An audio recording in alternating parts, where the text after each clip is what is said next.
Well, hello again, Patrick here. I know it's been a while since the last time I've done a Gregorian Chant accompaniment instructional video.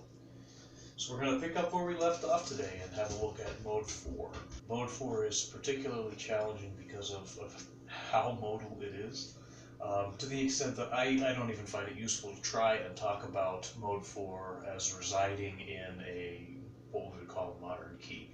It really doesn't. It's pure mode. So in mode 4 we have the final, the tonic on Mi, and then the dominant is La. The peculiar thing about the final being on Mi is that it sounds to our ear like it should be a leading tone. Do, re, mi, fa, mi, fa. We want Mi to go to Fa, or we want Mi to resolve to Re. And so we have to kind of get our head out of that perspective that Mi is a leading tone, because in mode 4 Mi is not a leading tone, it is the tonic. And so that's kind of a critical element to mode 4 is to avoid trying to turn Mi into a leading tone. Okay? Mode 4 tends to center around, I guess it's 5 chords really, and that's the Re minor, Mi minor, La minor, then Do major and Fa major. And the Do major and the Fa major chords are really important because mode 4 can very easily just hover around the 3 minor chords, Re, Mi, and La, but it really kind of lacks some depth and movement if you just stick to those 3 minor chords. So adding in the Fa major and the Do major gives a little color, gives a little texture, a little depth, and keeps that accompaniment moving when otherwise you might have to just sit on, for example, the La minor forever. So we're going to take a look at Iam Toto Subitus, which is the hymn from Vespers of the Seven Sorrows of Our Blessed Lady. And let's see, the melody is a little bit difficult. The meter and the kind of rhythmic patterns in this melody can be a little bit challenging. So let's just have a look at that quick first. Iam toto subitus vespereat polo, et sola tonitum precipet etiem, dum severe colonna dibrium necis, diminaque catastrophem. So you can see a couple of spots in there where you've got maybe ternary patterns where you're expecting binary patterns. I think there was an undulation in there. So you just have to be kind of prepared for those. That's why it is always a good idea. I tend to read a lot of chant and accompany a lot of chant on the fly, but it is a good idea when you can to have a quick sing through or look through the chant before you have to accompany it, so that you can find those, especially the rhythmic peculiarities of the piece. So let's have a look at what we can do with the accompaniment for this.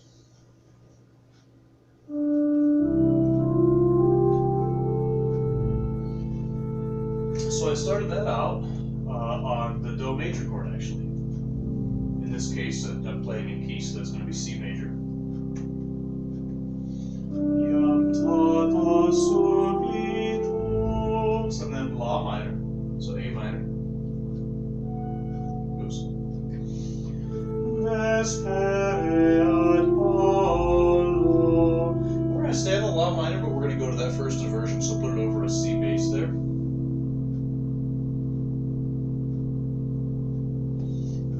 Which is going to allow us a really easy transition back to Do major here. Et sola tonitum. How about we use the Fa major there? That's that color I was talking about. It's a repetitive phrase there, so we could just go back to La minor, but I would prefer to go to the Fa major to add a little color there. So it's going to be F.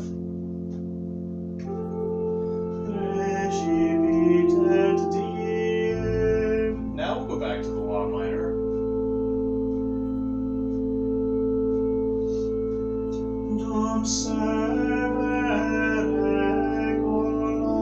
And so all I did there, as I have in several other videos in different modes, is we're on La minor, so A minor in this case. And when we're doing the melodic phrase that includes T, I go to the 2 and 3 of the A minor chords, so in this case B and D.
which is a very, very common cadence to use on the end of a mode 4 piece when you're going from either fa to mi or from re to mi. So whether it's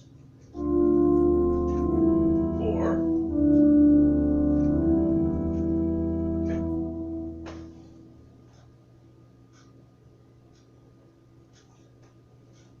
All right, let's have a listen to that whole thing and see what we think.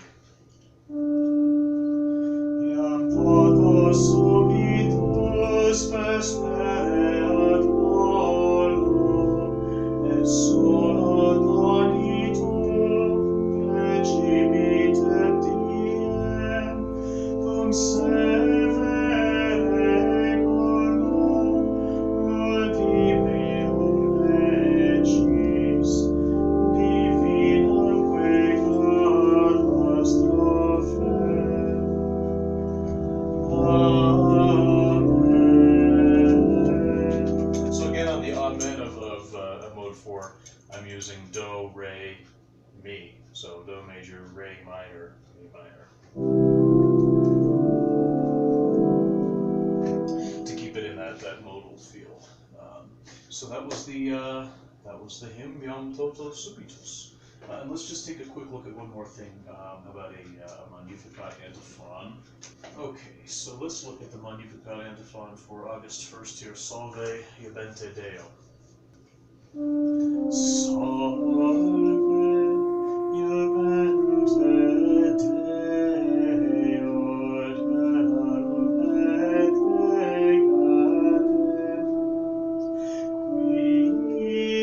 qui facis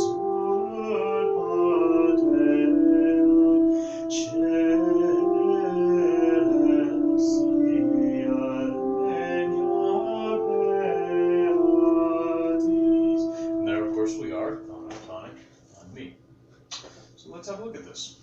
So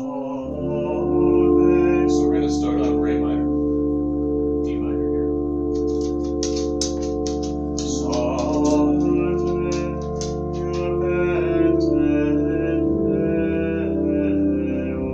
So it was a Do major first inversion, then Do major root position.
Something I said never to do, but like I said, you can do it when there's a pedal tone that's using more or less the second inversion of, in this case, the fa chord.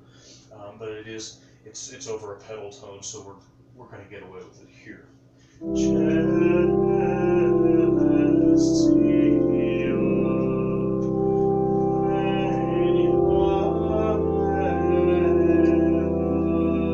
And what's kind of neat about what we're doing there is that we're going to use a first inversion of the Do major chord that's then going to turn into a Mi minor chord. So, okay.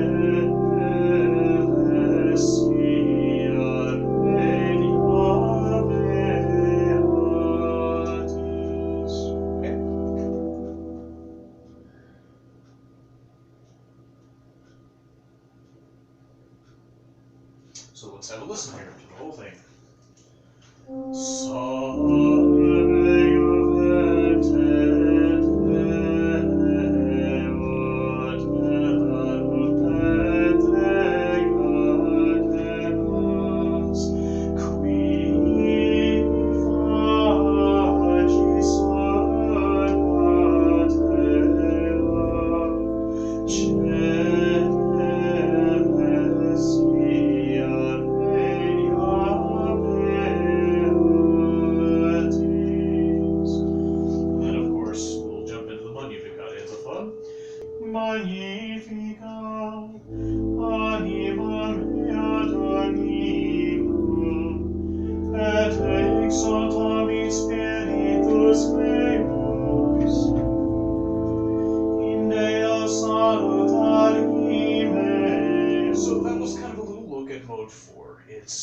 definitely one of the more difficult modes to accompany, but I think it's really critical that you get your ear out of the modern tonality and into the modal tonality.